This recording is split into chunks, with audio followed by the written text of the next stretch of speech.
Hello, my name is Gabriella Ravello, and I am in English 114 N02. My major is psychology. And psychology is basically one of those majors that when people hear that you are majoring in it, people honestly think, what are you going to do with that? I've also gotten comments of, can you read my mind? Because psychology is known as the study of the soul. But truthfully, psychology is not the study of the soul, it is the study of the mind in its many complex ways. Because of psychology, we have discovered things like schizophrenia, antisocial personality disorder, borderline personality disorder, PTSD, which is a major amongst the military personnel coming back from war. Um, but when people hear the word psychology, they think you can read our mind, which I have gotten before. But truthfully, we just are psychologists who are trying to help people. Psychology. Psychology is actually a very big field, or at least it has a lot of opportunities to work with your major. People don't believe that is true because when you hear I'm a psychology major, people think, oh, what are you gonna do with that? However, you can do a lot of things with that. One of the things I am interested in doing with my psychology major is possibly going to law school. Yeah, I know psychology and law don't exactly mix sometimes, but to have that different outlook on the law, on the legal system, I'm interested in that, or possibly being a clinical psychologist.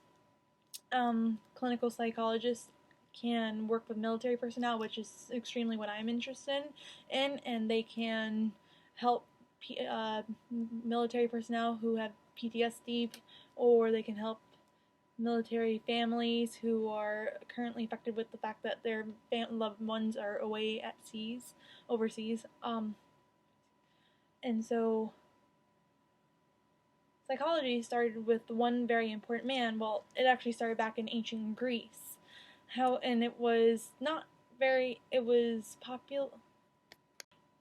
Psychology was known back in ancient Greece as the study of the mind. However, it truly wasn't recognized as its own scientific field until the 1800s. That is due to William Wandant, who is honestly known as the father of psychology.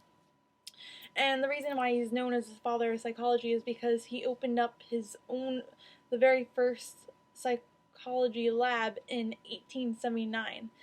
He was a German psychologist, and he opened it up over in the University of Leipzig. One that had possibly around 17,000 students that attended his lectures, and this is probably very good rating amount of students for the fact that psychology was a very baby scientific field, and even till today it is known as a baby scientific field. Not many people recognize it truthfully as a science, or not many people believe in it. We still have to prove ourselves, and in many different ways, because of the fact that we are older, and sometimes we can be debunked because of that. Or not exactly debunked, it's just that sometimes we've had setbacks and people use those setbacks for the fact that to define us. But that's what happens with all major science fields, that sometimes there are setbacks. So William Wandant was the very first psychologist who opened up the first psychology lab in 1879.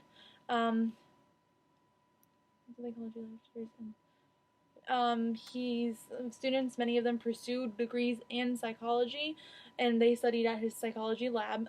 He did many experimental methods, studying of the mental process. As stated earlier, he was the first one to try his experimental methods, and even though today they are proven as unreliable and unscientific, they are very helpful in establishing the first psychology methods to use. Even today, though William Wanda does have an influence on psychology, there are many other men um, and women who have very much influenced the field of psychology. The very first American psychologist, known as the Father American Psychology, is William James. Um, he was more interested in how the mind functioned.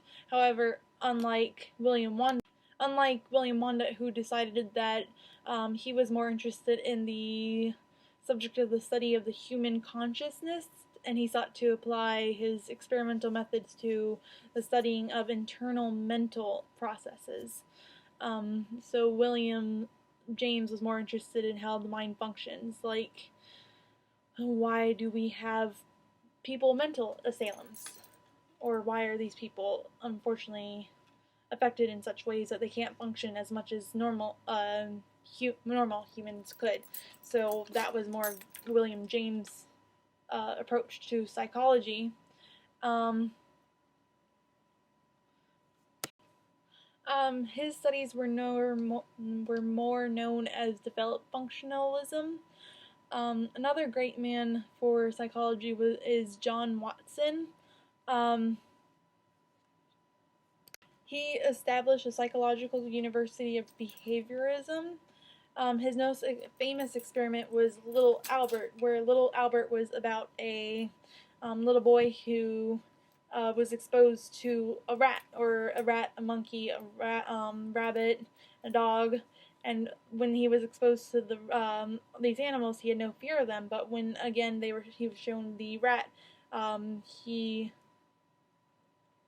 there was a loud banging sound, and every time, and which scared him. So every time he saw an animal, he associated it with the loud banging sound, and eventually he became afraid of it. That was what Little Albert was, and it's one of his most famous studies. Um, Watson famously said that you cannot see the mind, so how can you study it? So he believed.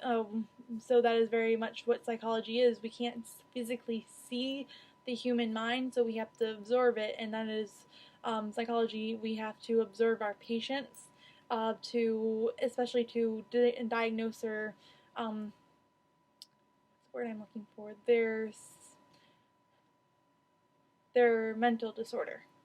Sometimes mental disorders can very easily be mixed up because sometimes symptoms are very much the same, and there's just sometimes comes down to the littlest things, and so you have to determine which one is the correct mental disorder.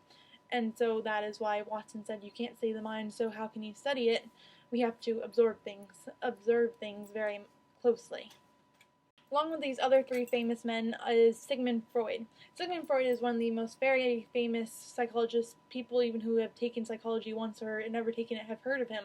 He was a very scandalous psychologist in the time of the early 1900s, late 1800s, somewhere around there. He was very interested in what's the word? I don't know if I can say this. Sexual components of and his controversial studies kind of always in some way led back to sex, and that was just Sigmund Freud, and he is known as the father of psychoanalysis, and his studies were very controversial, but that is what made him very famous. He is known as one of his famous things is the Oedipus complex, where children are attached to, or at least sons are attached to their mothers, and that is one of the things that Sigmund Freud was most famous for, was just the fact that all of his studies were very much along the lines of sexual components. Like many of their because of these men and women, we now have psychology today.